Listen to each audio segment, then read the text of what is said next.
Formula One is the pinnacle of motorsport. The fastest circuit racing cars in the world. Over 700 horsepower. Weight refined to the last gram. Every part built meticulously and exclusively. This is engineering at its very peak.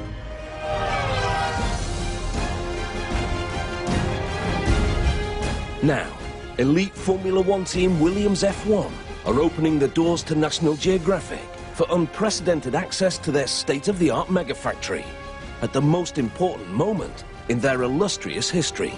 High technology and individual brilliance must come together as the Williams Megafactory embarks on a race against time to build a winning car for the now and keep the track dream alive for the future.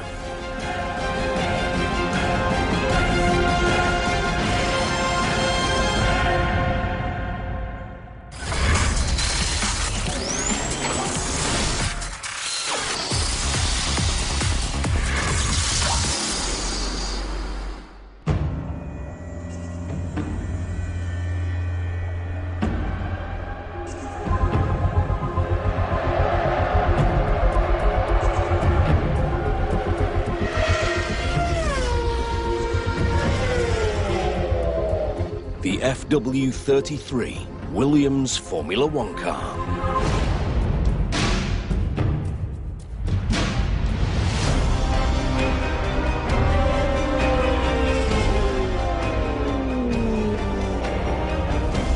The most advanced type of car in the world. Millions of dollars of pure racing. Searing power. 0 to 100 in just over 2.3 seconds. 320 kilometers per hour to a standstill in less than 3.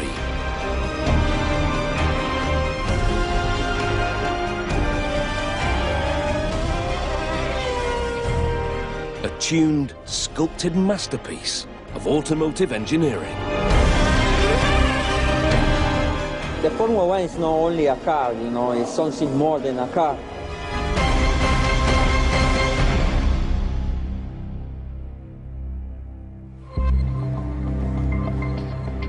Williams F1 are a thoroughbred racing team with well over 100 race wins. We have a fantastic heritage in Formula One. We've been competing for more than 3 decades, and we are one of the largest and most successful teams in the history of the sport. A company like Williams is a living entity trying to run as hard as it can and make as much progress as it can to develop competitive advantage. Formula One's racing calendar produces a uniquely pressurized environment. Williams have a dedicated workforce of over 500 people.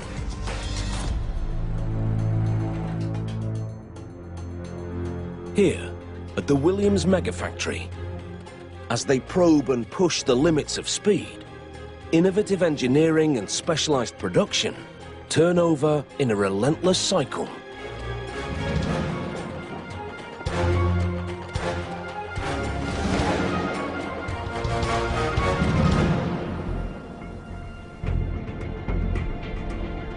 The Williams F1 car is in constant evolution.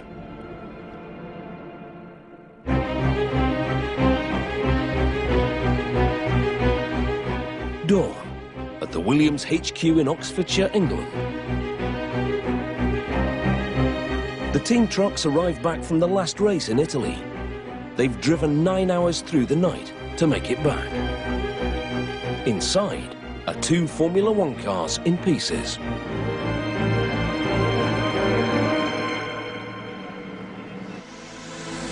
It's Tuesday morning. As the sun rises, the Williams team starts to unload. This is Race Bay. In less than 4 days, the cars will have to be totally rebuilt here, ready to be shipped to the next sector of the season, a 2-month stint in the Pacific Rim and Middle East.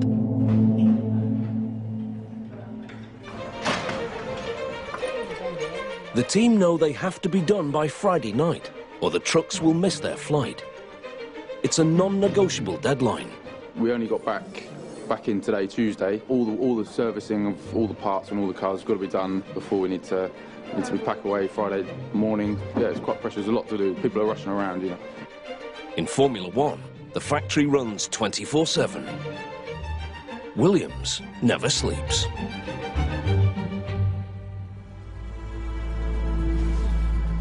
Tim Newton is Williams F1's production general manager. It's his job to make sure that every element of the factory works in unison around the clock. There's a lot of work that goes on in a sort of constant nature, and this really means that there's 24-hour working in all areas, and this creates sort of an invisible wave of work. This army of people that work, you have to make sure that they've got all the equipment they need to be able to do the job. The race to get the cars ready has begun. Whatever happens, you know, we'll be working for as long as it takes to get the job done.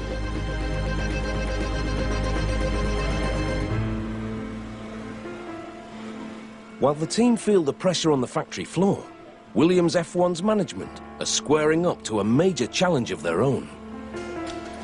I think in recent years, corporate sponsorship has become much more difficult, which is partly due to the commercial instability that's been present in the world since 2007, 2008. Williams are a well-established team, but competing at the top of Formula One is expensive. Some of their rivals spend up to $320 million a year. In recent times, Williams have battled to get on the podium. I suppose over the last decade or so, we've seen that the cost to compete in Formula One went up significantly, and that made it very difficult for mid-sized teams like Williams to be fully competitive. Williams F1 want to get back to the front of the grid. But to fund their push for the top, the board need to expand the business outside of racing. Williams know their greatest strength is their engineering expertise. Formula One paved the way for carbon fibre in high-performance road cars. And the team believe there must be other commercial opportunities for F1 engineering.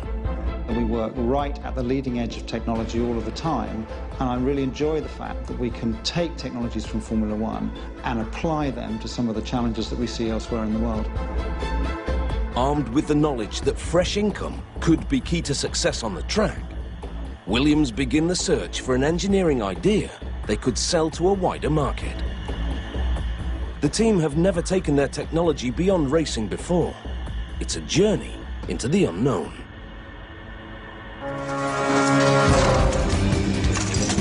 In Race Bay, the team are at full speed.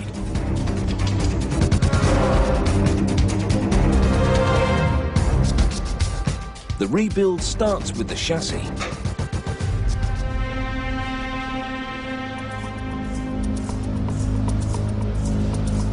It's the central piece all the other parts of the car are built out from.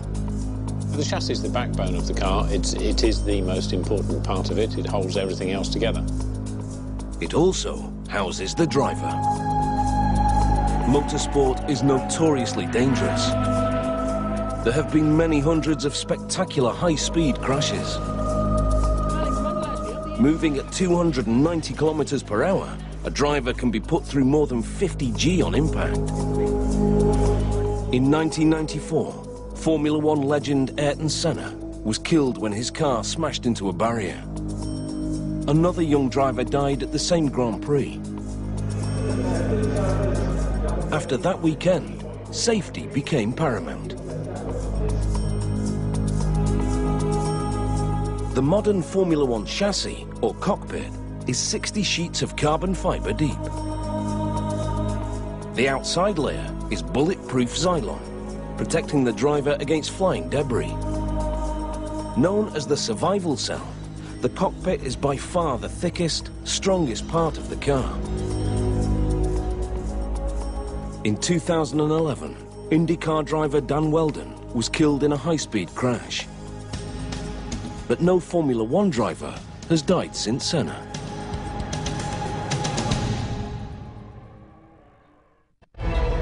Unlike the super-strong chassis, most parts on the F1 car don't last.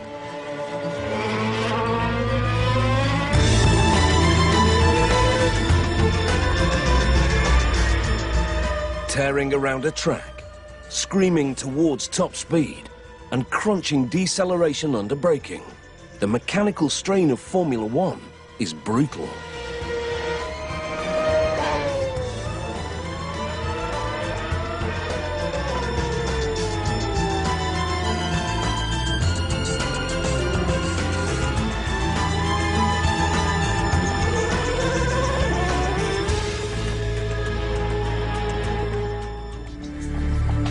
To stay ahead of the game and guarantee all the parts on the race car are fresh, Williams give each piece a predefined lifespan. That life is measured in kilometers. As it travels with the car on track, it clocks up distance. The team know exactly when its life is up. Before the end of this week, several hundred parts need to be replaced. A lot of the parts in the car have got a designed life. They've got a certain amount of time that you know they're going to last, and these parts are replaced on a regular basis. In Race Bay, the team have unloaded a gear change manifold. It's past its lifespan and needs to be replaced. This particular part is now out of its life, and Derek's showing us on the screen here it's done 11,500 kilometres. So this part, it's got to be completely replaced. It's actually out of its usable life. The parts in Formula One are specialised and unique. Each cog and screw will be engineered the Williams way. The Williams Megafactory needs to make many parts themselves. At the heart of the factory lies the machine shop.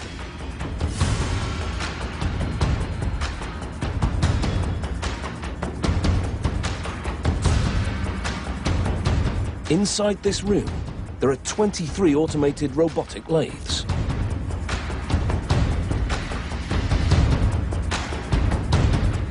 The robotic lathe can follow technical 3D plans and perfectly replicate any part.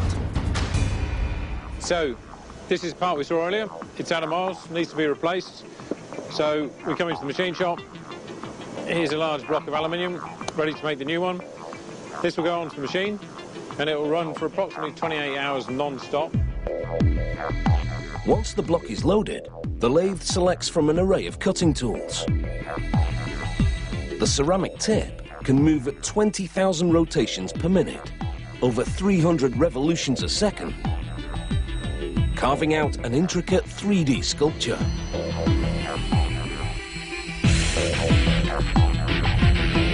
The friction is so intense, it has to be constantly sprayed with coolant. We end up with the same part, shiny, brand new, all made in-house at Williams.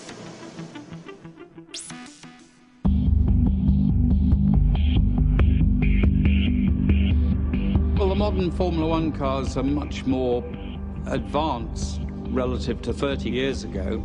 Williams is now a company of about 500 employees. In our first year, I think we had 8. Patrick Head is Williams' Director of Engineering and co-owner. In 1977, Sir Frank Williams founded the team and immediately invited his old acquaintance on board. He brought very solid, very organised engineering principles to the business of designing safe but competitive racing cars, and that's exactly what the company needed. Well, I was impressed with Frank's passion and enthusiasm for racing, so I looked after the engineering and operational side while Frank looked after raising the money. Remarkably, in 1979, after only 2 years in operation, Williams won their first Grand Prix at their home track of Silverstone. It couldn't have been a better venue, that's for sure.